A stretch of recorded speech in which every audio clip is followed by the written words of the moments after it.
And it's just getting in your comfort zone, and I think that's what you develop as becoming a second year driver. When the team says something, you're on it. You can actually be on it before they can. What the hell are all those lights in the studio? We'll go in a tie, because you have a tie, you look good. So I support you. Check the questions for you.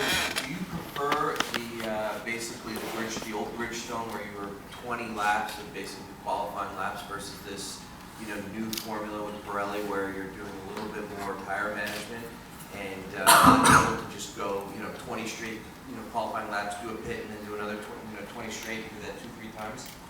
Well, I think the type of race that you just mentioned is that the one that all the drivers like to do, just to push as much as possible and not to worry about anything else. But I think it makes it very, very complete, the race, to have to worry about the degradation that you are having, the pace, and also for the team, because you have to have the right balance between race and qualifying. You can be very quick in qualifying and set up the car for one lap, but then you will have too much degradation. But it can be a track that doesn't degrade that much, so it's always a compromise that you must have. That I think it makes it very interesting for all of us, for the fans as well, because I think maybe the races were a bit boring with the Bridgestone when it was very consistent tire and people were doing one stop without a problem and driving full pace.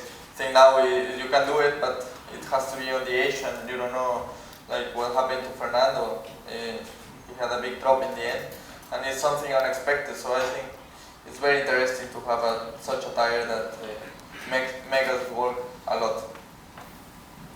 The gentleman in the stripe shirt. Question. What's the talk amongst the drivers about the limitations on testing? It seems like there's so little testing now to save tires, for the race, and the fact that the gearboxes and the engines all have to run a certain number of races. It seems like the drivers get no testing, or very limited testing. What is the feeling amongst the drivers? It's difficult for sure, especially as a driver that's debuting in F1 and going up against other drivers who've had 6, 7, 10 years in the series, and it makes the job quite difficult because, like Paul was saying, the procedures that you have to adapt to and everything that goes into it, you're almost learning in your first year in F1, you're truly learning, and that's all fine and well, but in Formula One you don't very often get second chances, and so it's a lot of pressure on you as a driver to not make many mistakes, all the while still performing for the team. Does the limited testing hurt your opportunities to move up? I don't think so, because what they're doing now on teams are being quite good at is allowing their drivers that are coming up to participate in Friday practice sessions, and that's kind of your opportunity to test as a young driver, if you will, and learn and integrate with the team. And it's not a lot, but still 90 minutes in an F1 car is time that you're developing yourself and you're answering questions. I